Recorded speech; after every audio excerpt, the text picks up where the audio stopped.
We are here with the greatest Intercontinental Champion of all time. It's been, 20 years, and he's still the greatest. Nobody's even come close to him, the Honky Tonk Man. I appreciate that fine introduction. Well, hey, here's the whole thing. Think about it like this. When was your Honky Tonk run? Like 80, what? Oh, gosh, the belt was 86, 87 or something like that. 86, 87, 20 years later. And he still remembered. That's how strong the TV was back then. That even with the big run in the 90s, the Honky Tonk Man is still one of the most recognizable figures after a 2-year, and I guess the deal was that you refused to drop the belt. And that's why Ted Dibiase basically got screwed out of being world champion. Well, that's what Dibiase says. He's never asked me about that, but I would like for him someday to maybe ask me about it. But, hey, he got the same perks as being a world champion. He had a limousine. I thought he gave up the perks. Oh, we got banging on the door. Go around the front. It's the food. No, go around the front. Hold on. All right, hit the pause for the food. We can keep going. Okay. Can you go around the front through the lobby? The door's broke. Yeah, I guess. Thank you. Thank you. I was about to go. I thought he gave up the perks when he found religion. No, that actually got better for him. Okay. What I understand. You guys can just keep on going. We're Yeah, that's all right. We can keep going.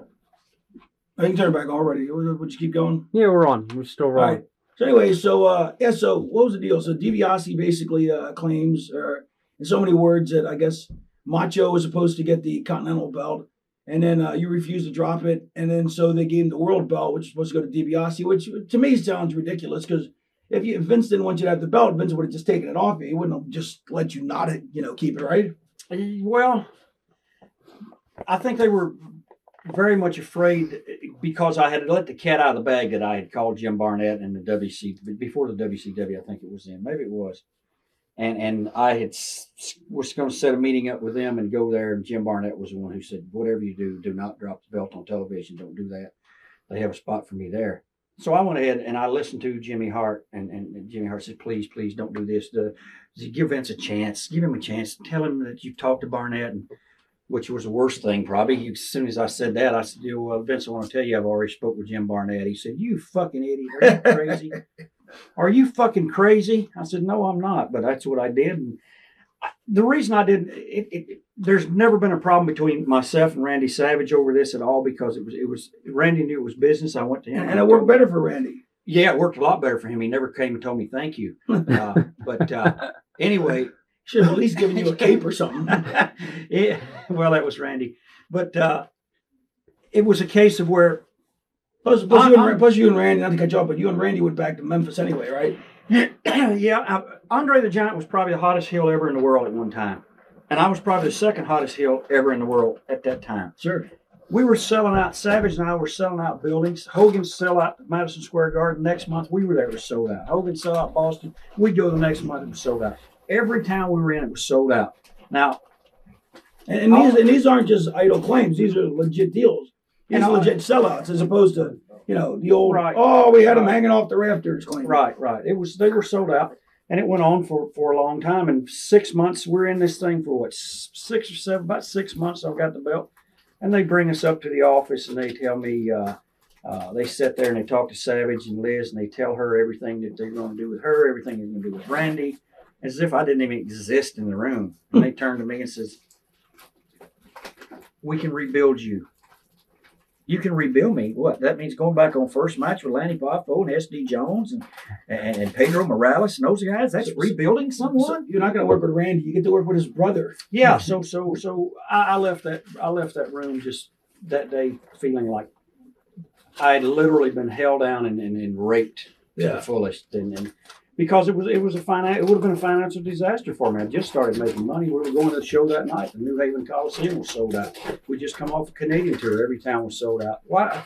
And I didn't understand why they would want to do that. Why would you want to do that? Why would you want to destroy this guy that's selling you some tickets to go with something else? But obviously the deal with DiBiase had already been done. He'd been promised through Hogan and through Vince that he was going to be world champion. And so I didn't understand that part of it. But Savage was fine with it. I went and told him, I said, "I'm not going to do this. It's a business thing in front of 35 million people, that TV show that night." Sure. My deal with Vince was simple. If you put me in a position and I draw, pay me. If I don't, fire me, but keep me good on TV. Sure. And we shook hands. Well, doing a job in front of 30 million people is not keeping you good. So no. And not back then, because back then people didn't do jobs like they do now. No, it's a whole different deal. Now, if they came to me and said, we want to do this, sure, you're on a contract, get paid. Sure. Back then, if you go do that job, the next day they could tell you, we don't need you anymore. Nobody did jobs back then. Stars didn't do jobs because they were jobbers were the people who put people over, and stars and other stars only got wins, and then the stars would meet the stars on the house shows, and that's how you drew money. And so, but now you can't because now the TV, people get bored watching, the Mulkey brothers. But back then, stars didn't do jobs, so asking them to do that is a huge request. It was one of those things where even Bret Hart wouldn't. He wouldn't. He was not going to do that job in Montreal. Right. I mean, it's just that simple. And that's 20 years later. He can say, "Well, I wasn't going to do it in Canada," but Bret, you're lying. You were not going to do that job. Period. Just like none of us would have. Nobody. Shawn Michaels wouldn't have done the job either. Nobody's going to. That's our mentality we had, and we didn't have those guaranteed contracts where go out and do this, you're going to get paid no matter what. Sure. You can say my little finger's hurting tonight and I can't go out and wrestle. Okay, go home or go get an MRI. Though that part of it's changed so much. It's like I said, now if they came to me and said, come on in, and they brought me in for the Royal Rumble, I thought, my wife says, well, what are you going to do? I said, well, I'll go do it. They're either going to keep me in for 45 minutes and try to make me have a heart attack and die, or they'll get done with me and dispense me early. I got there and they said, well, can you stay 3 minutes in the ring? I said, sure. Kane needs a rest and you do this thing and he can catch a breather. And ended up when I got ready to go through the curtain, they said 30 seconds. That's fine with me. I don't care. Bushwhackers had the best deal. They come out, do their thing, slide in, get thrown right back out. They leave the other side. Yeah. So to me, but that's, I think that was a test. They tested me that way, but that's fine.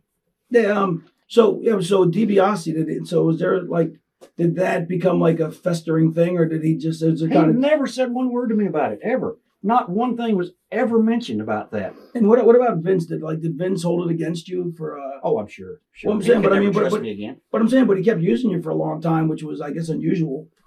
Yeah, but I think he realized that I was one of the few guys who was not just going to lay down and do whatever he wanted. Because there was another place to work back then. Right. There was other opportunities. There still was territories to go to. Sure. And so the doors were open to go and do so many other things. And you had heat.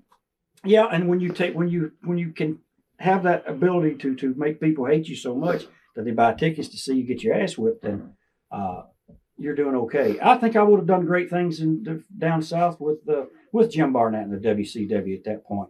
But once the Bischoff thing got started there, that was all bullshit. Well, that's the thing too. Is you try and tell these young guys today, it's people are either paying you to draw money. They either have to pay. They want to see you. They hate you so much they want to see you get killed, or they love you so much they want to see you kill somebody.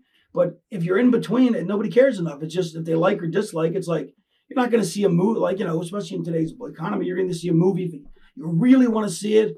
Or you're not going to see it if you're like, well, you're kind of sitting on the fence, Watch thousands of exclusive shoot interviews right now on TitleMatchNetwork.com.